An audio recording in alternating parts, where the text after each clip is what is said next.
Bonjour, bienvenue dans ce JT. Pour commencer, une énigme. Il a deux ailes, il vit en bord de mer du côté de Pinmar, il dévore les poissons comme les livres. Allez, je vous donne la réponse. Le Goéland masqué, festival du roman noir et de la BD a lieu du 26 au 28 mai. On en parle avec notre invité Roger Elias, tout de suite après le point sur l'actualité de ce mardi 22 mai dans le Finistère. 1 millier de bateaux à Brest pour les Tonnerres 2012. Les organisateurs ont dévoilé ce mardi le programme maritime de la fête. Des navires les plus éloignés aux bateaux les plus exceptionnels. Tous vont animer la rade de Brest du 13 au 19 juillet. Xavier Patrijon vous donne un avant-goût de ces festivités. Les Tonnerres de Brest 2012 se préparent pour accueillir près d'1 millier de bateaux en rade de Brest. Ce qui fait, je crois, le côté extraordinaire et unique de cette fête, c'est la diversité.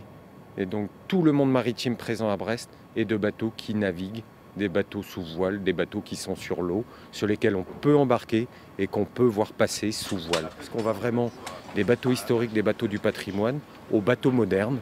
Et il y en aura quelques-uns. Ça se gère de manière très très précise et avec un très très gros travail et beaucoup de moyens de mouillage. On met en place des pontons. Des bateaux qui vont faire le voyage, comme des trimarans venant d'Indonésie ou d'autres encore plus originaux. C'est vrai que sur le côté étonnant, la présence du Saint-Pétersbourg brise-glace russe qui vient dans le cadre de l'invitation de la Russie comme pays invité est forcément extraordinaire. C'est un bateau qu'on ne reverra jamais sous nos latitudes. Alors, tout est fait pour permettre au plus grand nombre d'observer le spectacle. Pour nous, c'est extrêmement important. Il se trouve que sur l'ensemble des bords de quai ou du nouveau port La Pérouse, on a un vrai belvédère qui permet de voir passer les bateaux sous voile. Donc on a prévu un certain nombre d'animations qui permettront justement à partir de ces points de vue de voir les bateaux naviguer avec les commentaires qui permettront d'expliquer. Et comme le disent les organisateurs, Brest 2012, c'est avant tout une fête où les navires naviguent. Parlons sport, parlons foot, c'est officiel. 5 joueurs du stade brestois ne seront pas renouvelés pour la saison prochaine en Ligue 1. Le gardien Steve Elana, Oscar Ewolo, Romain Poyer, Omar Daf et Johan Bigné quittent les couleurs du stade à la rentrée. Quant au nouvel entraîneur, il pourrait être connu très prochainement. Demain mercredi, le président du club, Michel Guyot, doit s'entretenir avec le prétendant au poste pour succéder à Corentin Martins. Créer son entreprise lorsqu'on est au collège, ça n'a rien d'impossible. Une classe de 3e a tenté l'expérience au collège des Quatre Moulins à Brest. Et vous allez le voir, ils se sont découverts une âme d'entrepreneur. Mathilde Kemener les a rencontrés. Ils ont 14 ans et sont à la tête d'une entreprise. Leur créneau, des sets de table. Au collège des Quatre Moulins à Brest, 10 élèves de 3e ont choisi l'option découverte professionnelle. Dans ce cadre, ils ont créé une mini-entreprise baptisée Sales Brest 29. Une première pour cet établissement. J'ai vu bien sûr les élèves changer, ça c'est indéniable, mais j'ai vu l'évolution aussi du côté effectivement des professeurs. Donc au tout début, je me rappelle de Michael, le prof de sport, qui était contre le mur, qui était un petit peu sceptique, qui regardait, et au jour d'aujourd'hui, c'est pratiquement notre meilleur commercial. Troublés au commencement, les élèves ont appris à travailler en autonomie. Depuis le démarrage en octobre, les professeurs sont devenus des accompagnateurs. On a vraiment découvert les élèves sous un aspect tout à fait différent et on a vu justement les qualités des élèves qu'on peut difficilement voir souvent au niveau des cours. Après des entretiens d'embauche devant des professionnels, chacun a reçu des responsabilités. Ouvrir un compte en banque, recherche de partenaires, vendre des actions. L'entreprise a été créée de A à Z. Ça m'a apporté l'esprit d'équipe. On va dire que je suis moins timide aussi.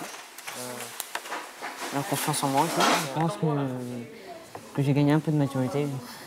La fabrication est bientôt terminée. 100 commandes ont déjà été passées. Ces jeunes entrepreneurs pourraient même recevoir un salaire symbolique à la fin de l'année scolaire. Le collège des Quatre Moulins à Brest est un des 3 collèges du Finistère à participer au concours des mini-entreprises au collège. La finale régionale a lieu ce mercredi à Rennes. Place au goéland masqué et place à notre invité.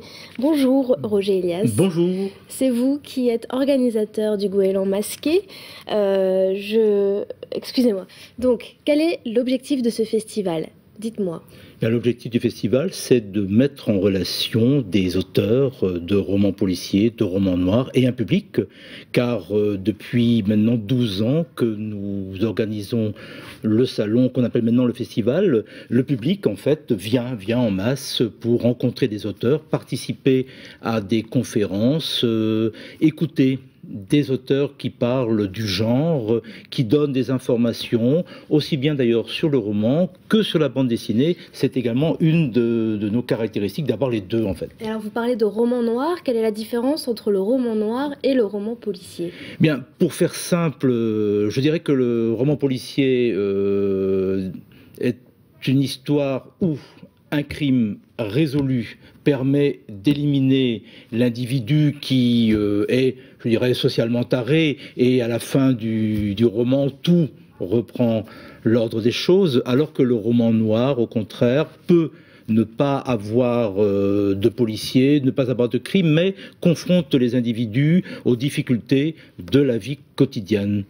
Pour cette 12e édition, vous avez choisi le thème de l'Irlande. Pourquoi ce pays est-il mis à l'honneur? Eh bien, ce pays est mis à l'honneur parce que depuis maintenant une dizaine d'années, il y a une littérature noire qui véritablement explose. Il y avait un maître qui, depuis maintenant une vingtaine d'années, donc était spécialisé, c'est Ken Bruen. Pour un problème de calendrier, on n'a pas pu l'avoir, il sera là l'année prochaine, mais on a deux jeunes auteurs qui viennent de l'Irlande du Nord. Deux jeunes auteurs, non pas par l'âge, mais parce que leur carrière est encore récente. C'est donc Seamus Smith et c'est Sam Millar. Deux personnalités vraiment étonnantes, deux fortes personnalités. Sam Millar a été un combattant de l'IRA, il a été emprisonné pendant plus de 12 ans à Longkesh, et donc depuis, c'est un écrivain qui a une puissance d'évocation absolument extraordinaire. Combien d'auteurs y aura-t-il en tout sur le festival? Alors, il y aura donc 40 auteurs. Locaux? Ils viennent du coin? Alors, on essaye effectivement toujours de faire en sorte que les auteurs locaux participent, et notamment, donc, je tiens à rendre hommage ici à un Brestois, actuellement Brestois, c'est monsieur Jean-François Quadmer, qui, je vais vous montrer le livre, qui nous a en fait réservé la primeur de son nouveau roman, L'Ouest barbare, en avant-première mondiale. Et donc, M. Quadmer, qui est donc le président de notre jury depuis 12 ans, sera là. Il y aura aussi Jean Fayer, il y aura des auteurs traditionnels et importants comme Patrick Rénal, Jean-Bernard Pouy, et également une nouvelle vague d'auteurs, Antonin Varenne, Marin Ledin, qui viendront compléter donc ce tableau. Et donc c'est des auteurs qui sont quand même, qui ont l'habitude de venir à ce festival. Pourquoi d'ailleurs? Est-ce que c'est un choix, ou est-ce que le roman noir a du mal à se renouveler aussi? Ben justement, en fait, il y a aujourd'hui beaucoup de festivals. Je crois que le roman noir n'a plus à donner ses preuves.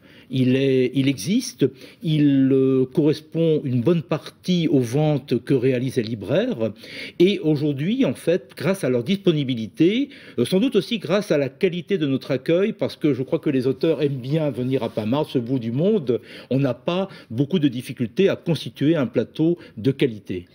Et donc, au programme de ces 3 jours de festival, il y aura des rencontres avec les auteurs, de bande dessinée aussi, vous l'avez dit, ça représente une grosse part. Il y aura effectivement une conférence de Thierry Grunstein, qui est un des grands spécialistes de la bande dessinée, sur censure et bande dessinée. Il y aura une table ronde sur la bande dessinée féminine.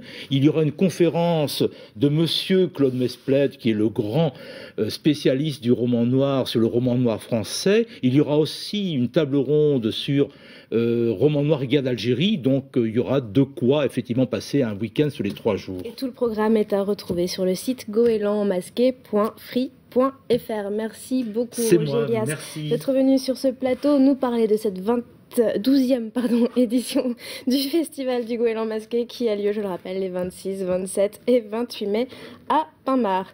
C'est la fin de ce journal. Merci à tous de l'avoir suivi, et à demain pour un nouveau JT. Au revoir.